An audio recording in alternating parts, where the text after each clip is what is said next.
வணக்கம். என் பெயர் அன்சிகா. இன்னைக்கு நான் சொல்ல போற கதையின் தலைப்பு என்னன்னு தெரியுமா? தன் ஓட்டை விரும்பாத நத்தை. எழுதியவர் சிங்கப்பூர் திரு ராமநாதன் ராமச்சந்திரன் அவர்கள். இங்க பார்த்தீங்களா, இவன் தான் நம்ம கதையோட நாயகன் செந்தில் அப்படிங்கிற நத்தை. ஒரு நாள் காட்டுல மாலை நேரத்துல சிறிய குளிர் காத்து வீசுச்சு. 1 2 3 போடுங்கள் அப்படின்னு ஓட்டப்பந்தயம் ஆரம்பிச்சிருச்சு. செந்தில் தனது நண்பர்களான மண்பு, மரவட்டை, கம்பி பூச்சி மற்றும் செந்திலோட அன்பா இவங்க எல்லாரும் ஓட்டப்பந்தயத்துல ஓடினாங்க. ஆனா எப்பயும் போல செந்தில் ஓட்டப்பந்தயத்துல மெதுவா ஓடி தோத்துட்ட. அப்ப அந்த பக்கமா வண்டு, தேனி, பட்டாம்பூச்சி இதெல்லாம் வரிசையா வந்துகிட்டு இருந்துச்சு. செந்தில் அவங்களோட உணவை ஊத்தி பார்த்தான். யாரோட உணவுலையும் ஓடே இல்லை.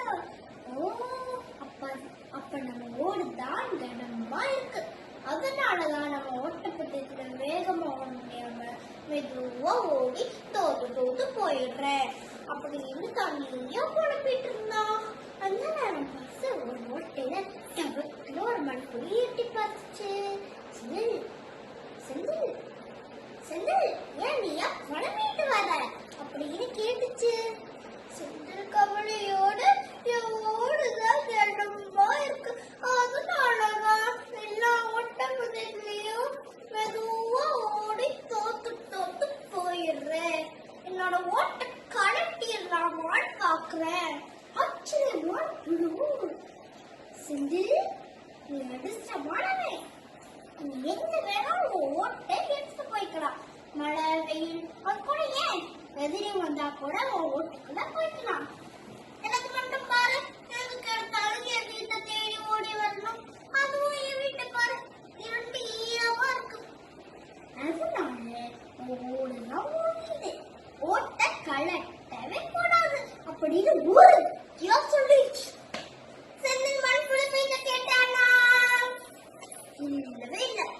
அடுத்த நாள் நடக்கிற ஓட்டப்பந்தயத்துல செந்தில் அவனோட ஓட்ட தூக்கி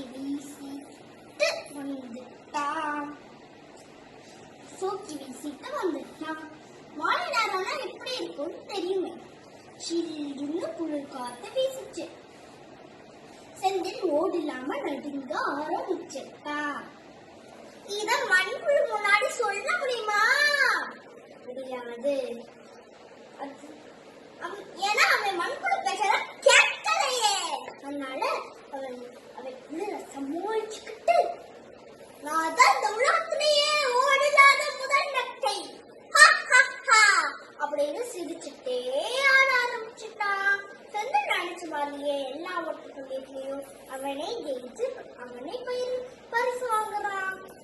செந்திலோட நண்பர்கள் செந்திலோட அண்ணனுக்கும் நடக்க போதும் அப்படின்னு செந்தில பயந்து ஆச்சரியத்தோட பார்த்தாங்க. செந்திலோட நண்பர்கள் நினைச்ச பயந்த மாதிரியே செந்திலுக்கு ஒரு ஆபத்து வந்துச்சு. என்ன ஆபத்துன்னு யாருக்காச்சும் தெரியுமா? நானே சொல்ல. ஒரு மரக்கிளையில 2 பறவைகளும் ஓடலாத செந்திலும் அவங்களோட நண்பர்களும் பேசுறத பார்த்துட்டாங்க. அந்த 2 பறவைகளுக்கும் கபக்கபக்கப்பான ஒரே பசி. உங்க வீட்டு பசி இல்ல, எங்க வீட்டு பசி இல்ல, அப்படி ஒரு பசி. இந்த 2 பறவைகளும் செந்திலும் குடி பார்த்து வந்தாங்க. செந்திலோட நண்பர்கள் துணி காலம் தடதிரிக்கு ஓட ஆரம்பிச்சுட்டாங்க. மரம் வெட்ட ஒண்ணு சுண்டுக்குச்சு. மண்புழு தபக்குன்னு அதனோட ஓட்டையில குதிச்சிருச்சு. கம்பளி பூச்சி டிக் டிக் டிக் ஒரு இலைக்கு முன்னாடி ஒழிஞ்சுக்குச்சு. செந்திலோட அண்ணா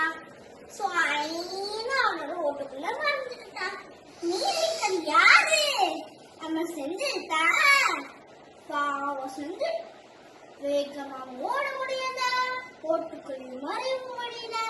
என்ன பண்றது தரறி முடிச்சுக்கிட்டு இருந்தான். உடனே அந்த 2 பறவைகளும் செந்தில தூக்கிட்டு போயிட்டாங்க. செந்தில் கத்துனா, காப்பாத்துங்க, தயவு செஞ்சு காப்பாத்துங்க.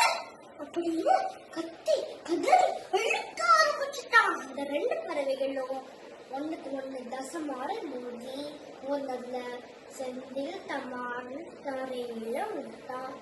ஆள விட்டு கடைசாங்க. ஒரு 2 பாறைக்கு இடையில ஒரு ஏரி இருந்துச்சு. அடிச்சுக்குள்ள போய் மறைஞ்சுக்கிட்டான். அந்த 2 பறவைகளும் செந்தில் விழுந்த இடத்துல பார்த்துட்டு பாறைக்கு மேல உட்காந்துட்டு, ஐயோ கை கிட்டுனதுக்கு வாய் கிட்டலையே அப்படின்னு சோகமா திரும்பி போயிட்டாங்க. இதெல்லாம் பார்த்துட்டு இருந்த செந்திலோட நண்பர்கள் பாறைக்கு கிட்ட வந்து, செந்தில் செந்தில் நம்ம எதிரி போயாச்சு, தைரியமா வெளியில போ அப்படின்னு கூப்பிட்டாங்க. செந்தில் தைரியமா வெளியில வந்தான். செந்திலுக்கு இன்னும் ஆச்சரியமும் காத்திருந்துச்சு. என்ன ஆச்சரியம்னா, செந்திலோட நண்பர்கள் அவனோட ஓட்டத்தை கண்டுபிடிச்சு எடுத்துட்டு வந்தாங்க.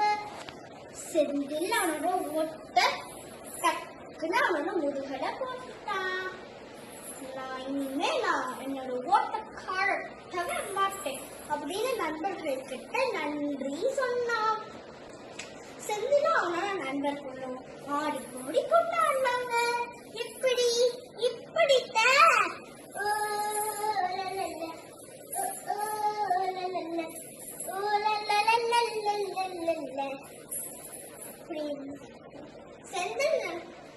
செந்தில் விடாமுயற்சியோட ஓட்டப்பந்தயத்துல அவனை ஜெயிச்சு பரிசு வாங்குறான்.